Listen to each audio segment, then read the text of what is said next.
Hey everybody, how's it going? So today I just thought I'd show you a quick vintage 1960s or 70s ham radio YouTube video.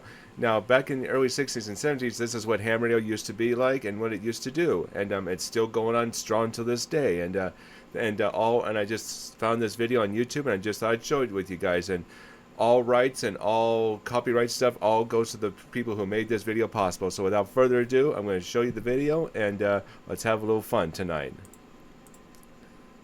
Oh yeah, Roy, that was me. I was down there with John and Dave. They're also in here. I've been doing a 1970. little Wow. volunteer work at the Braille Institute. But aside from that, I've been looking around for a job that pays a little bit. Yeah, hi Gene. My call is WB6FFE. And my name's Charlene, and I'm here in Hollywood, not far from... This is Ham Radio 1970 Film Fair.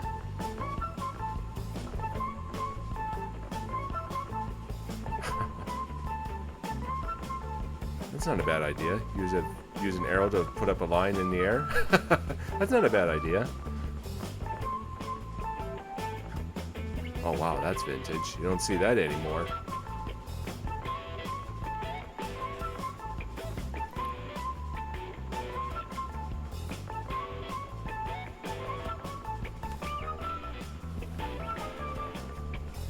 Yeah, and they even used to build their own kits too. All those guys used to build their own ham radios back in the day too.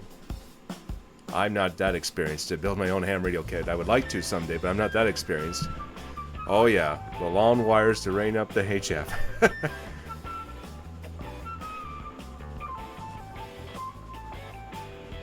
Wow.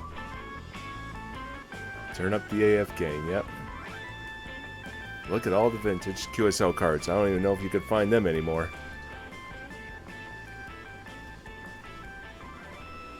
Yep, some people used to do that too.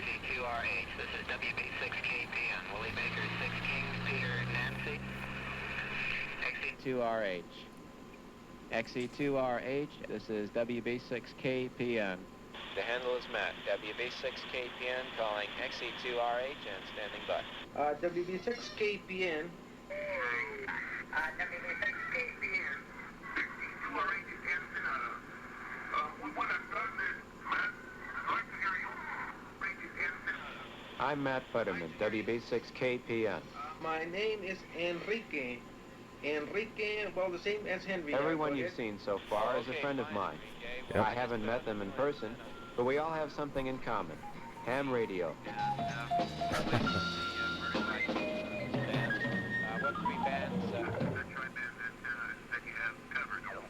Boy, they must have had a lot of fun back in the day. From 10, 15, 20, and... Enrique has his amateur license from the Mexican government. I have a license from the U.S. government. In this country, the Federal Communications Commission regulates the hobby. Wow, I like those QSL I got cards. Love started them. when I was 13. Nice job, and you're putting in a very nice signal in here. It's really great fun, and one of the reasons is that with 500,000 hams around the world, you never know who's listening in, waiting That's to join right. the conversation. Many of them by tuning around on their mobile rigs. Oh, I think I've located it on the map, Enrique. Would-be hams listen in too, but they can't transmit until they get a license. So Yep, that's When how you it used first to be. get on the air, all your conversations, all your contacts, or QSOs, are carried on by Morse code, and a lot of beginners build up their code speed by listening in on these CW conversations. I'm wondering if possibly you'll be on at dinner time. Go ahead. But also myself, I have to go to work right now. I'm also in a hurry. But I'll try to be after 6:30 or 7 o'clock after my work. I'll see if I can make a contact with you. So 73s y hasta mañana. WB6KPN XE2RH. 73, and we'll see you later. XE2RH, this is WB6KPM. Oh yeah. Normally, my QSOs are longer, but I wanted to get to my club's field day practice meeting on time. We schedule these in order to test all our portable equipment to make sure it's ready in case of an emergency. Good It's idea. also a good way to improve your operating skills under less than ideal conditions. And besides, it's a lot of fun. It is a lot of fun.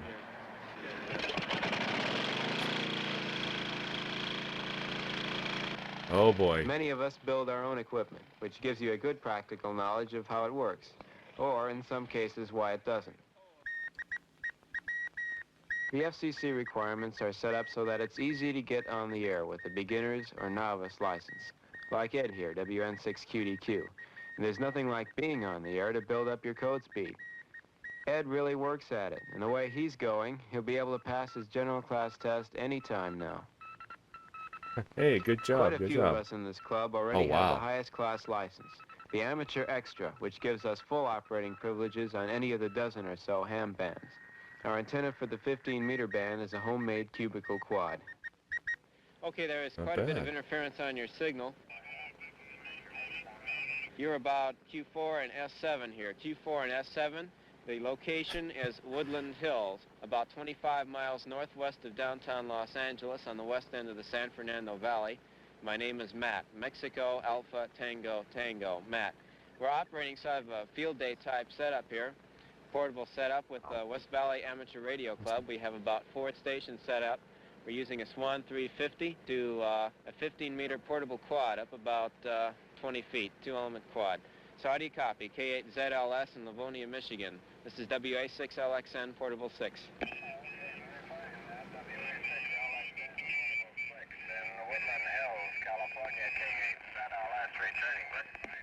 CPT to CPT Mobile. During a real emergency, the hours of Oh, preparation wow. pay off.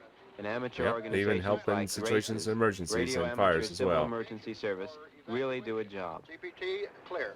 All right, Zyder, get your units. I will set up the evacuation command post. Right. Bill, send Baker Easy 6-6.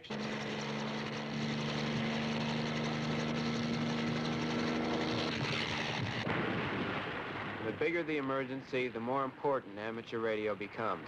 A few years ago, a tremendous earthquake up in Alaska sent a tidal wave crashing into the Yikes. coast near Anchorage.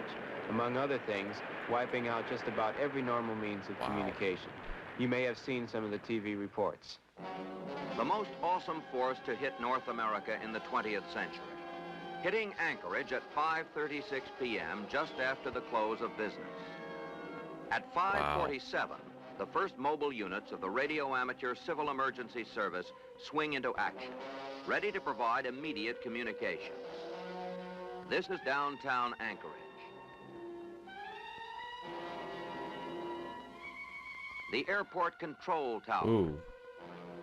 The story Oh. is repeated in Seward and Kodiak. All over Alaska, ham radio volunteers provide vital links in rescue communications.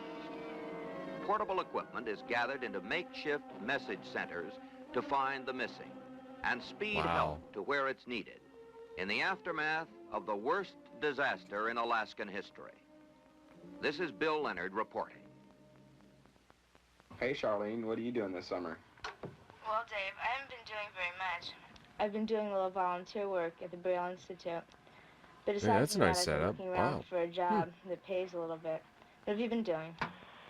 Yeah, I guess, Looks like maybe a Charlene, it's helicopters. really the paying job that counts, and, well, I've got a 9-to-5 work day here. I want to get as much as I can in this summer, so I'll have enough throughout the school year there. Go ahead. Break. Who's the breaker? A lot of young hams helped out during the Alaskan earthquake, as they do during every emergency. But most of the time, we just enjoy hamming, getting together on the air, keeping up with old friends and meeting new ones, talking about your new rig, the latest DX station you talk to halfway around the world, dates, jobs, whatever comes to mind. XZ, located in central Los Angeles, and the handle is Gene. Great, easy, Nancy, energized. Wondering if one of you could give me a signal report, please. Over. Yeah, hi, Gene. My call is WB6FFE. And my name's Charlene, and I'm here in Hollywood, not far from here. Some of the conversations get pretty casual, but we do keep a written log of every contact. It's one of the FCC requirements, and it's also a valuable diary of all your ham activities. And, how do you copy me down there, Gene? Go ahead. No S-meter on the receiver, the S20R, but you must be pretty strong because you're giving in a good rumble here. Go ahead. Break. Who's the breaker? This is WA6RIZ. The name here is Roy. Okay, Charlene, I heard you in there, and I was just wondering if you're down at that West Car picnic last weekend. I was down there with Steve, WA6NQK, and I think I saw you out there pulling the names out of the hat for the drawing they had there. Go ahead. Oh, yeah, Roy, that was me. I was down there with John and Dave. They're also in here. Hi, John. Rag chewing is great fun, but hams have lots of different ways of enjoying the hobby. Yep, they sure do. Some of them are pretty wild. Hams don't build rockets, at least not this big, but they did build this satellite, Oscar, short for Orbiting Satellite Carrying Amateur Radio, mainly to see if they could do it. Hams all over the world got the message. W6ORG, this is WA6EPX. Audio Slow and scan video. television. That's another fascinating hobby. That should be coming in on you there. And I'll try and zoom in on this thing. And here's another way to do your thing, ham TV. Yep. Actually, it's not as unusual as you might think. There are several hundred ATV operators in this country. It's only natural. Amateurs were pioneers in the development of television, as they have been in many other areas. A couple of good high-power transistors, and I think it'll put out a good picture in the sheriff's helicopter for us there New Year's. So that, I got to get back to it, Rudy. I got to sling some more solder on this thing, and nice seeing you again on there, Rudy, and we'll check with you later. WA6EPX. Oh, wow, WA6ORG. that's vintage. W6ORG, this is WA6EPX. Tom didn't go out and buy all this gear either. He scrounged around for the parts, a lot of them surplus, and put everything together himself. There's a special kick Wow. you get from home brewing your own equipment. Would like to do and that seeing someday. it work. What is the maximum input power permitted to the final stage of the transmitter in a station licensed to the holder of a novice class license or operated by such an operator? 75 watts. Okay. For how long is an amateur novice class license valid? Besides learning the Morse code, 5 words a minute, you'll have to know some basic radio theory never- and a few operating rules to get ready for the novice test. With a little help, you can learn it all. At the same time, you're building your transmitter. Everything you need is in the license manual and other publications put out by the American Radio Relay League. Yep. By crystals.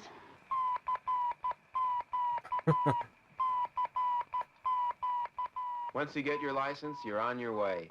And for no more than the cost of a couple record albums, you can build a I have no transmitter idea like what he's this. saying. One tube, made from a junk TV set and a few other parts. Total investment, about $10, including the key for sending code.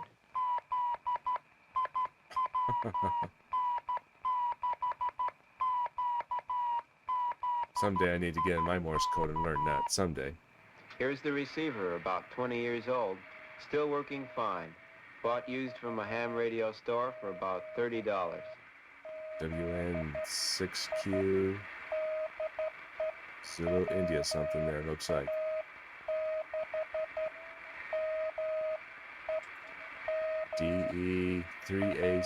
DE3A6ME something. Possibly an I in there. Patty's talking to WA6MEM, a station she's Okay. worked before. There's his QSL card. Hams everywhere wow. exchange these personalized cards and keep them as a reminder and a record of contacts. Some veteran hams have literally thousands of these from stations throughout the world. It's very possible Patty built up her code speed by tuning in W1AW, the American Radio Relay League's own station in Newington, Connecticut, world headquarters for the ham's official organization.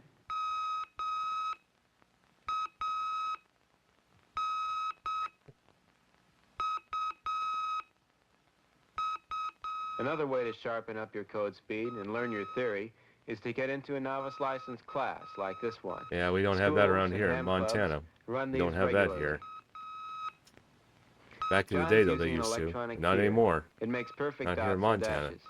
But it's a funny thing. Trying to send 3 words a minute is quite a trick when you're used to being up around 30.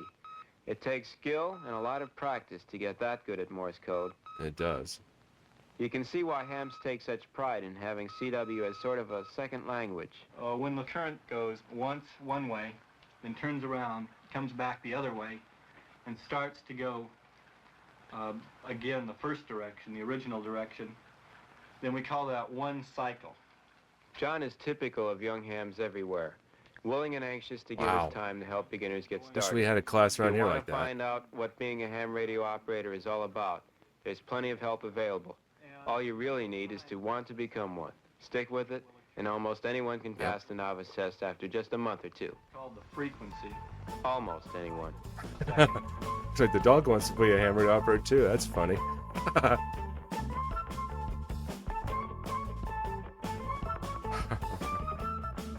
Wonder how many times the noise of the motor caused RF feedback in the ham radio. I wonder how many times that happened.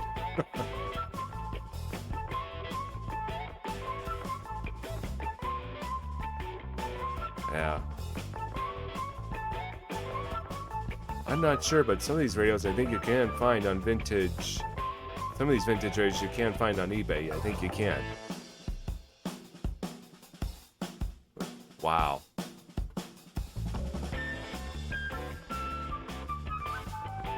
That's awesome. That's awesome.